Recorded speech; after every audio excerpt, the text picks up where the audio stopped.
Hi all, welcome to new episode of my life. இந்த vlog பார்த்தீங்கன்னா அம்மா வீட்லேருந்து ஸ்டார்ட் ஆகுது. ஸோ அம்மா வீட்லேருந்து கிளம்புறதுக்கு முன்னாடி எனக்கு தேவையான வெஜிடபிள்ஸ்லாம் இங்கேருந்தே நான் வாங்கிட்டு போயிடுவேன் மோஸ்ட்டாக. அண்ட் அன்றைக்கி ஃபிஷ்ஷுமே எனக்கு ஃப்ரெஷ்ஷாக கிடச்சிது. ஸோ பாரியும் அண்ட் வவ்வால் மீனும் வாங்கிட்டு நான் கிளம்பிட்டேன்.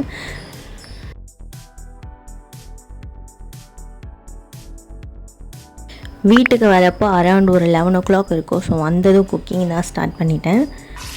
வாங்கிட்டு வந்த ஃபிஷ் எல்லாம் வீட்டிலேருந்தே வாஷ் பண்ணி எடுத்துகிட்டு வந்ததுனால ஸோ டைரெக்டாக நான் குழம்பு வைக்க ஸ்டார்ட் பண்ணிட்டேன். இன்றைக்கி நல்லா வதக்கி தான் குழம்பு வைக்க போகிறேன். ஸோ இந்த மாதிரி வெங்காயம், பூண்டு, மிளகு அண்டு தக்காளி, கொஞ்சமாக தேங்காய் நிறைய வேணும்னு நினைக்கிறவங்க எக்ஸ்ட்ரா ஆட் பண்ணிக்கலாம். எனக்கு இந்த அளவுக்கே போதும்.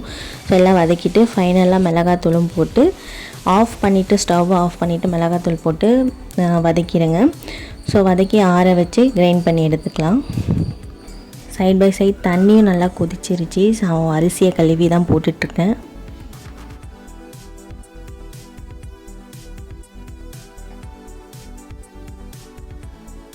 நல்லெண்ணெயை ஊற்றிக்கலாம். மீன் குழம்புக்கு நல்லெண்ணெய் டேஸ்ட்டாக இருக்கும். ஸோ நல்லெண்ணெய் ஊற்றிட்டு வெந்தயமும் கடுகும் சேர்த்துக்கலாம்.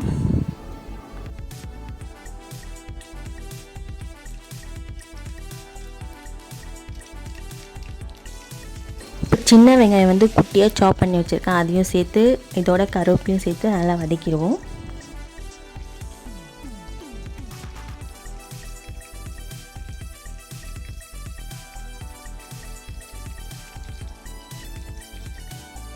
இதோட அரைச்சி வச்ச பேஸ்ட்டை ஆட் பண்ணிக்கலாம்.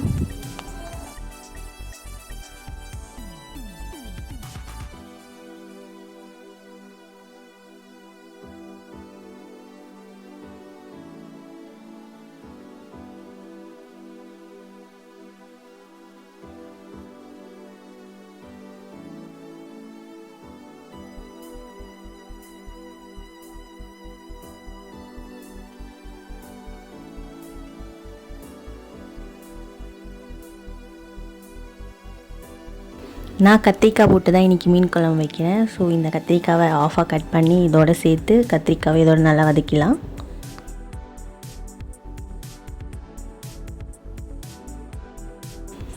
ஃபைனலாக புளி தண்ணியும் சேர்த்துட்டு இந்த குழம்பை நல்லா கொதிக்க விட்டுருவோம்.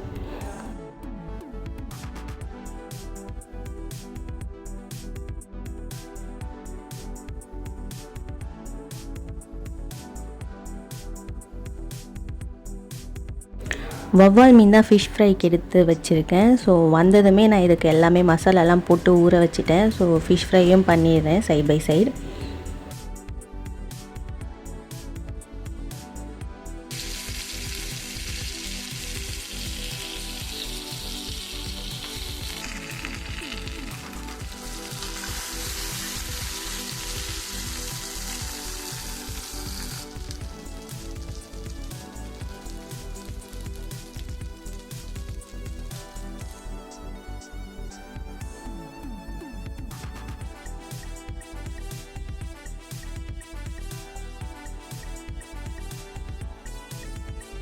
குழம்பு நல்லா கொதிச்சிருச்சு. இதுக்கு மீனோட தலையும் அண்டு சம் பாடி பார்ட்ஸும் இதோட சேர்த்து நல்லா கொதிக்க விட்டால் மீன் குழம்பு ரெடி.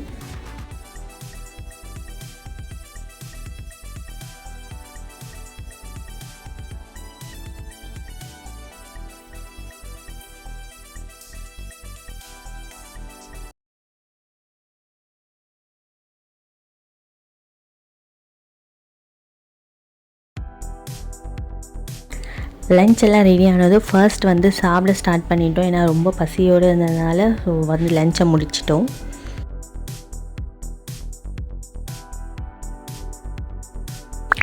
நெக்ஸ்ட் அம்மா வீட்டிலேருந்து வாங்கிட்டு வந்த எல்லா வெஜிடபிள்ஸும் அந்தந்த ப்ளேஸில் ஸ்ப்ளிட் பண்ணி வச்சுட்டேன். ஒர்க்கு நான் கொஞ்சம் ஃப்ரீயாக இருக்கலாம்னு சொல்லிவிட்டு அந்த ஒர்க்கை தான் பார்த்துட்டு இருந்தேன்.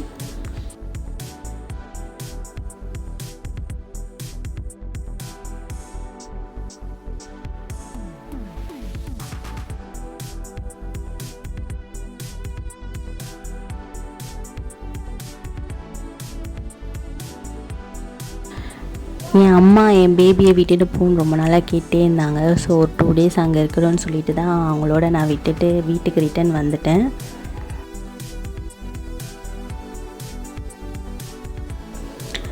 எல்லாமே சார்ட் அவுட் பண்ணதுக்கப்புறம் சைட் பை சைடு அந்த டேபிளையும் நல்லா க்ளீன் பண்ணி முடிச்சிட்டேன். ரொம்ப நாளாக இந்த மாதிரி ஒரு நைட் அவுட் போகணுன்னு நினச்சிட்டே இருந்தோம். ஸோ டாக்டரை வச்சுட்டு நைட்டு போயிட்டு அன்டைமில் வீட்டுக்கு வர முடியாதுன்னு சொல்லிட்டு, ஸோ அவள் வந்து இப்போ அம்மா வீட்டில் இருக்கிறதுனால நாங்கள் போகலான்னு பிளான் பண்ணிவிட்டு கிளம்பிட்டோம். ஸோ எங்கே போனோன்னா கத்திப்பாறை அர்பன் ஸ்கொயருக்கு தான் போகணும். இந்த புக்கில் ஈச் 200 தான். ஸோ எல்லா ஸ்டால்லையும் ஒரு கிளான்ஸ் சுற்றி பார்த்துட்டு அப்புறம் நாங்கள் எங்களோட ஃபுட்டை எக்ஸ்ப்ளோர் பண்ண ஸ்டார்ட் பண்ணிட்டோம். ஸோ இந்த மாதிரி நம்ம பேரண்ட்ஸ் வந்து நம்ம பேபியை டேக் கேர் பண்ணிக்கிறப்போ நமக்கான ஹஸ்ட் டைமை நம்ம எடுத்துக்கலாம்.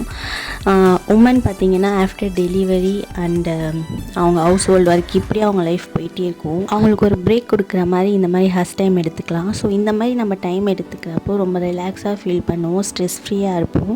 So 6 months once 1 year once இந்த மாதிரி ஹஸ்ட் டைம் எடுத்துகிட்டு நம்ம ஃப்ரீயாக இருக்கலாம். ஸோ பேபிஸ் இருந்தால் நம்ம சில ஃபுட்டெல்லாம் எக்ஸ்ப்ளோர் பண்ண முடியாது, ஏன்னா அவங்க கேட்பாங்கன்னு சொல்லிட்டு இங்கே வந்து 90s எல்லா சாக்லேட்ஸும் இந்த ஸ்டாலில் வச்சுருந்தாங்க. ஸோ இந்த இலந்த வடை அண்ட் மம்மி டேடி, இந்த பால் பவுடர், ஸோ இந்த மாதிரி எல்லாமே அங்கே இருந்துச்சு. அதெல்லாம் பார்த்துட்டு கிளம்பலான்னு நினைக்கிறப்போ மழை ஸ்டார்ட் ஆயிடுச்சு. அதுவும் ரொம்ப நாள் ஆசைப்பட்டுட்டு இருந்தேன், மழையில் நனைஞ்சிட்டு போனோம், அதுவும் அன்றைக்கி நடந்துச்சு. இந்த வீடியோ உங்களுக்கு பிடிச்சிருந்தால் like and two subscribe to my channel. Thank you for வாட்சிங். பாய்.